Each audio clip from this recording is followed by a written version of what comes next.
All right, thank you very, very much, Christian, for that very warm welcome. I'm absolutely delighted to be here today. I see we've fluctuated around 200 attendees, so it's a really great opportunity to share some of the recent developments we've been working on. And of course, it's wonderful to see so much interest. So first of all, thank you all for joining us. And I think actually, I just want to reiterate again that joining that PLS Macau conference for me was really a career accelerator. I can't tell you, it put me in contact with various academics, Christian and Marco, and it put me in contact with Edward Rigdon. We had a chance to debate some really relevant topics and just exploded my brain with new ideas and new directions. And personally, I've got a paper submitted to PLS2022, and I'm counting the days. So on that note, I must also say that Benjamin's question and answer session segues almost perfectly into this topic. So I'm going to be discussing some recent developments that myself and my advisors, Shmueli and Samir Ray, have been looking into for marrying these two ideas of explanation and prediction. And in particular, we've developed a framework for evaluating overfit in PLS, and it does so at the construct level. And I've also done some work around providing predictive support for mediation. And let's jump straight into it. All right, so just as Christian's beautiful intro let you know, we've got this package seminar. We're going to bump it to version 2.2 fairly soon. We've got a very active Facebook group. You can just search it on Facebook. But I want to draw special attention to a YouTube channel that's recently come to our attention.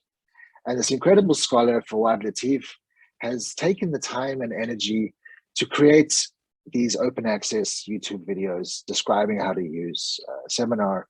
And he goes to length and professional delivery that I couldn't possibly match. So a special shout out to Fawad Latif, and do go have a look at his YouTube channel if you're looking to apply PLS in R.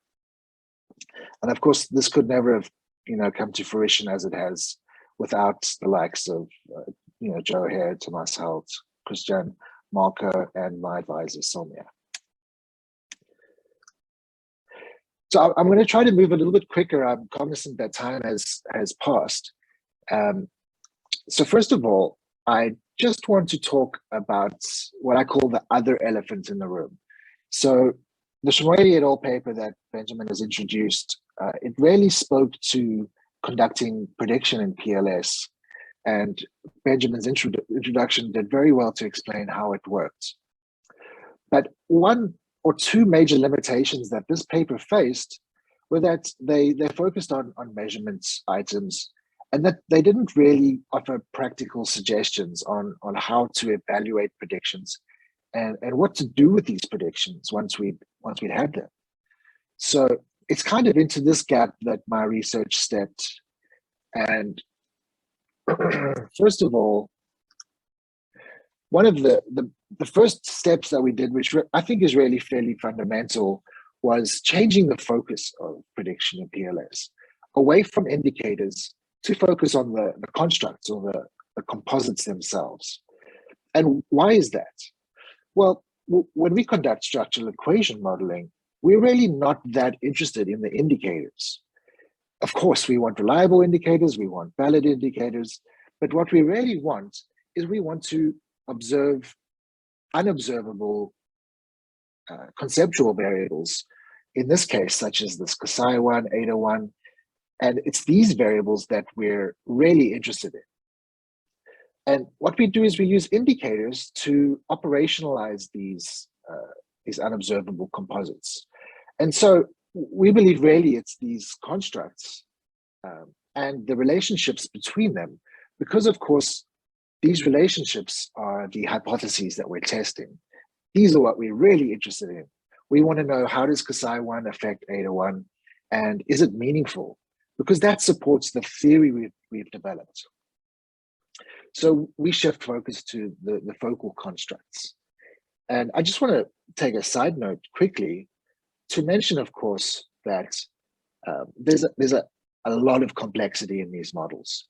And so as we can see in this particular model I've shown you, which is very, very simple from a PLS perspective, it has only 3 hypotheses, beta 1, beta 2, beta 3, paths that relate to a theoretical hypothesis.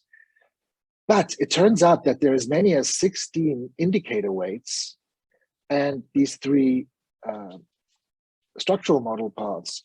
So even this simple model has 19 parameters just for these 3 hypotheses that we wish to test. So it's really, this is one of those big reasons why we thought, you know, perhaps these composite models that we are analyzing might tend towards the overfit. It's well known that the higher the ratio of parameters to sample, the more we could expect overfitting to play a role. And if we look at PLS models, which are typically between 200 and 400 sample size, and they could have anything from 40 to a couple of hundred parameters, we begin to see that there really is a large risk of these models overfitting. Now, another really important but more conceptual perspective is that composite modeling, what it does is it builds weighted sums of indicators. So in this little model here, I've got X affecting Y through path beta B1. So I've shown the constructs as circles and their indicators as squares. And then what I've hoped to visualize is that each indicator is a measurement-prone measure of an unobservable construct. So there's error in our indicators. And so what I've done, and this is probably not entirely accurate, but I hope it visualizes the point I want to make, is that if blue were the signal, and we visualize the error as this kind of gray patch, PLS actually composites, or it builds a weighted sum of both the error and the signal. And when we later estimate our causal paths, these could be fitting or overfitting to the specific nuance of the error, not only the signal that we've estimated. And so this is an additional source of overfit. And in fact, this led McIntosh et al. To conclude that PLS path models might be particularly susceptible to overfit. So these are kind of the conceptual ideas of why we believe these models are overfit. But let's actually take a step further and mathematically try to reproduce what overfit is in these models. So I'm looking at a subset of perhaps UTART or TAM model. And in this case, what I'm doing is I've just taken a simple model and I'm simulating data from this model. What I've done is because I've set all the parameters, I have my hands on the true population mean squared error, or the error in the population. Now, what I've done is I've simulated quite a large population of 100,000 individual cases. And then from this population, I've repeatedly subsampled across some varying simulation factors. And I've fitted a complex model, which is the simple model that you see on the screen, plus 3 additional uncorrelated constructs. And of course, the simple model. And finally, I've calculated the fit, which is the in-sample error, and I've calculated the out-of-sample predictive accuracy, each of these being a mean squared error metric. But the important part is that in-sample MSE relates to explanatory power or fit, and out-of-sample MSE relates to the accuracy or the predictive accuracy, the out-of-sample accuracy of the model. So as I said, I've got these models and these varying simulation conditions, and my intention is to measure how they do across varying sample size. So first of all, as I mentioned, I've got the actual population error because I simulated it myself. I created it with this feature. I then have the in-sample error. And if we look at this y-axis, I've kind of visualized it on a slider bar. Perhaps, well, not perhaps, I know that the actual population error is around about 0.84 MSE. And if we fit a rather complex model, we find that we perhaps get an in-sample error of 0.55, for instance. So we can see that in this case, the PLS model is grossly underestimating the fit error at this lower sample size. At the same time, when we use this model that we fit on the in-sample data to predict our out-of-sample data, we have an associated terrible loss in predictive accuracy. And this really highlights what overfit is. Overfit is the tendency of the model to generate really good explanatory power at the cost of out-of-sample generalizability. And as we iterate this over varying sample sizes, we can see that sample size definitely helps, as does complexity of models. But at the sample sizes that we typically see in PLS studies, there is a dramatic danger of having overfits, having an optimistic estimate of fit error at the cost of a bad out-of-sample prediction error. And the outcome of this is that whatever models we're estimating, they're likely not robust, they're likely not generalizing well to the population, and they're fitting to perhaps arbitrary correlations in the error of our data that come about due to sampling and to the actual model-specific problems. So I hope I've now demonstrated, of course, that there is this risk conceptually of overfit in PLS, and that we can show you this risk mathematically. So of course, this might be an argument for using larger sample sizes, but interesting to know that the inverse square method and the rule of 10 method puts a minimum sample size at about 216 and a maximum at about 400. So even if we observe adequate power for our explanatory model, it still doesn't account for the fact that the model still might be overfitting to the specific data at hand. So what do we propose? Well, I'm thrilled to talk about this research because it's the eventual manifestation of my PhD research in conjunction with my two favorite people besides immediate family, Professors Ray and Shmueli. And what we've called this is the Composite Overfit Analysis Framework.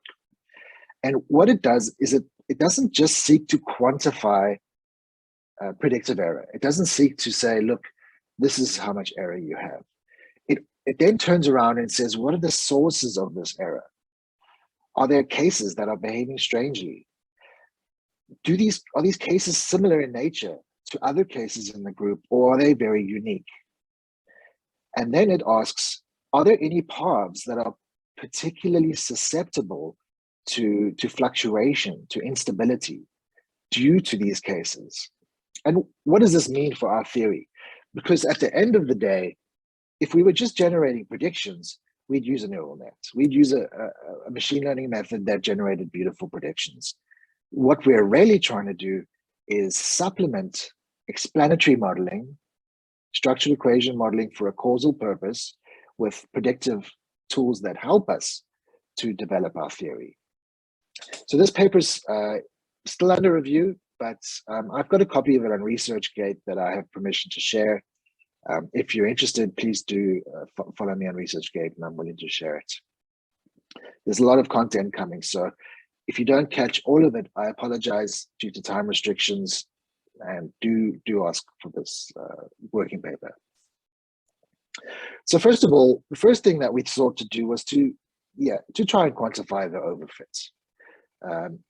And the way we did so was to provide just a simple ratio.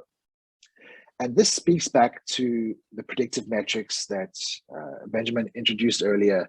You might use MSE. I particularly like MSE because MSE in a standard normal context, like construct score, it's actually means that it's the variance of the error. So that's quite a nice feature for MSE to have, because what it means is that the in-sample MSE is in effect unexplained variance. And this is related to the R-squared, which is explained variance, in that the unexplained and the explained variance should sum to 1. So it's very intuitive, this in-sample MSE. And our ratio is dead simple. It's very similar to many seen in accounting or economics. It's on top, we have a delta. So it's the difference in accuracy, moving from fitting accuracy to predictive accuracy over our original fitting accuracy. And it looks at this difference between fit and prediction, and it just tries to give you a proportion loss. So I've calculated these roughly for each of the first 4 conditions of my simulation. And you can see it does well to really highlight these earlier cases where the predictive error is much, much larger than the fitting error. Now, at this point, we don't seek to provide a threshold or a heuristic to apply to this particular ratio, just that it is used in conjunction with metrics such as R-squared and out-of-sample predictive power to supplement model evaluation and model comparison. More importantly, is we then look deeper into our data and say, what are these cases that are potentially leading to this overfit? And so intuitively, we operationalized this phenomena, which we're calling a predictive deviant.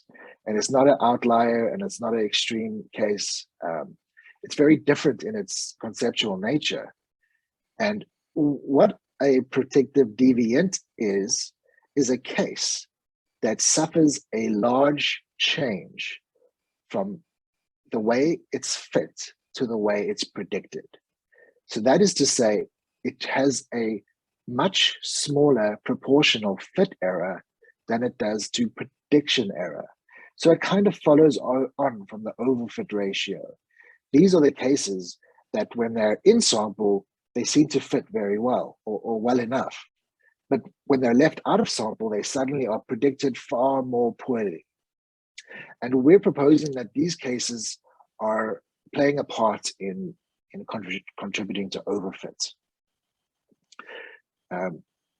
One way we've got of visualizing these cases is just to rank order them on the x-axis and to show that these cases fall at the extremes of our rank order. That is, they show very, very negative predictive deviance or very positive predictive deviance. And we strictly warn against removing these cases, because if your sampling has been adequate, they should be representative of your sample. So they're not a sampling issue. They're model plus sample specific. So now we have some cases that we think are responsible for overfits or that are manifesting in this way that contributes to overfit. So our next stage is then to say, well, these individual deviants, can we group them? Can we put them in groups according to ways that they're similar? And a very intuitive way that they might be similar is in terms of their antecedent construct scores. So a deviant would be, a predictive deviant would be strange because they have a very unusual pattern on their antecedent constructs. And that's what leads them to yield a poor out-of-sample prediction. So we do what we've sort of reframed a regression tree into what we call a deviance tree. And the deviance tree, all it really is an automated way of clustering or grouping these deviants into groups so that we can identify if there's common behavior amongst those deviants. And this highlights whether or not, I mean, it doesn't speak to heterogeneity on any level, but what it might highlight is cases that are interesting because they don't conform to the theory, cases that are abnormal as regards to their cohorts. And the deviance tree helps us to identify why they're abnormal, according to what, what reasons. And it allows us to identify what the characteristics of the antecedent constructs that lead to this deviance. We then take these groups, these deviant groups, and we just omit them from the data and re-estimate the model. And the idea is that without them in the model, because these cases contribute to overfit, they must be having an abnormal effect on the model parameters. And so by omitting them, we see what is the impact on the estimated paths. And the idea is this: any paths that fluctuate wildly when deviants are left out, they probably display some sort of instability related to overfit. So we just do a simple exercise where we compare the original path to the re-estimated path and just calculate a delta. So for instance, I've got group E here, which sees almost 20% change, and in fact, more than a 20% change in the path estimates, which might even yield a previously significant path estimate to be insignificant or non-significant. So these deviants can have very strong effects on structural parameters. And it's very important to know which hypotheses are most affected by this. Finally, we can actually plot in this particular plot on the x-axis, I'm showing the constructs. And then on the y, I'm looking at the average construct score for the specified construct for each of the groups. And the idea is that it's like a fingerprint. Each group has a different construct score. And so it has a different sort of shape to it. And by comparing these groups, we can intuit what it is about these hypotheses that relate to the instability. And we can actually tie it into our theory. For instance, I've got some interesting findings here, which in the context of Utah 2, actually speak to the effect of social influence and habit in the particular context of this empirical example. So I know I flew through that, but the takeaway I want to really give you is that this framework is not a benchmark to be met or a quality heuristic to be ticked off in model evaluation. What it really is a way to provide more information to a theory developer to provide them with a better story and a better way to refine and improve their theory. Are predictive deviants unhypothesized cases? Do they represent valid samples that could lead to different phenomena? And do they group, or are they highly individual? How do they affect our hypotheses? Do they cause great instability? Are there any particular hypotheses that fluctuate more dramatically? And then finally, how can we tie this back to our theory? How does these predictive deviants and unstable groups, how do they relate to our theory? So we really hope that with this framework, we can provide tools for researchers that are conducting causal research, inferential research, for them to improve their models using these tools. So the second article that I've just recently published is titled "The Piggy in the Middle." And this takes a different look at prediction. It looks at basically how to conduct prediction in the context of a mediating variable. Now, it turns out a mediator is quite interesting in a PLS model. And this is because when we're looking to predict the construct score of the mediator, we have two options. We could use antecedent indicators and weights to predict antecedent constructs. And we could then use those antecedent constructs and parameters to predict the mediator. But note now that we haven't used any information from the mediator's own indicators. Alternatively, we could use the mediator's indicators and the mediator's weights to predict the mediator score. But in this case, we would neglect all the information contained in the antecedent constructs. So we have this piggy in the middle. And this is a childhood game that we played where, you know, 3 kids, 1 kid in the middle, and you try to throw the ball to your friend and avoid the piggy in the middle. And so we see this kind of phenomena in PLS models. And our questions were twofold. One, how do we generate predictions for mediated models? And two, what can prediction offer us in terms of evaluating our mediators? So this slide speaks to highlighting how this piggy in the middle effect manifests in our models. First of all, I've got the case that I described earlier where we use only the indicators and weights of antecedent constructs to predict the mediator and then to predict the Y outcome. We call this the earliest antecedent solution because it uses earlier antecedents and not the mediator. The other solution was to use the path directly from the mediator's indicators to the mediator to predict the outcome. And we call this the direct antecedents solution. And finally, we could use a weighted average of these two in order to contribute information from both the earliest antecedents and the mediator. So this solution is called the ensemble solution. And in this paper, we explore the performance of these 3 solutions in a simulation study in order to identify which are best and in which contexts. We also take a look.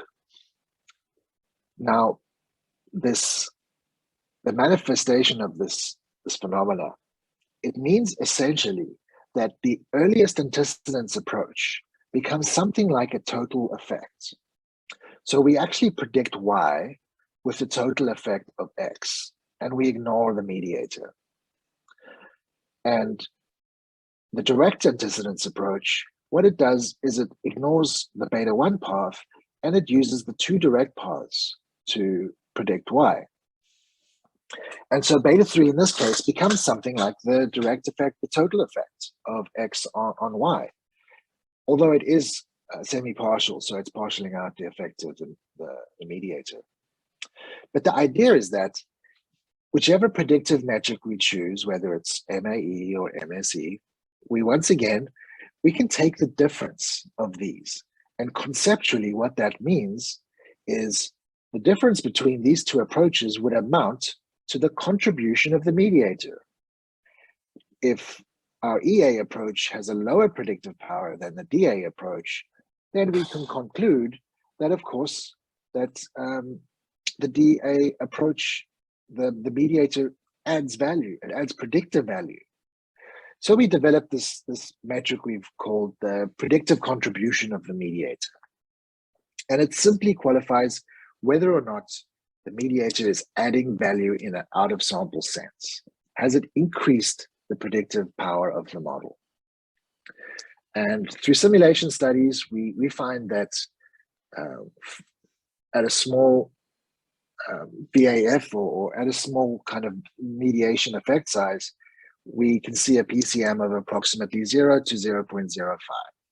Moderate would be 0.05 to 0.1, and anything larger than 0.1 would be a very large effect, a strong indication that the mediator offers out of sample support.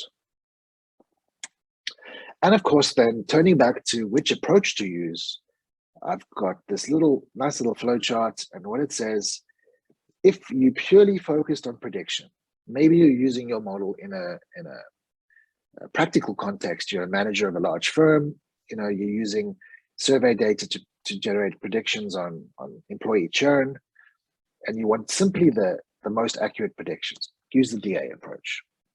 It seems hands down to be the most accurate. However, if you're more interested in a theoretical explanation, then you really are interested in the effect of the mediators and the antecedents to the mediator. So if those mediator scores are available, you can use the ensemble approach. Otherwise, we have no other option but to use the EA approach in a theoretical context. So I apologize for having sprinted through that slideshow, but I'm very aware that we're nearly on time.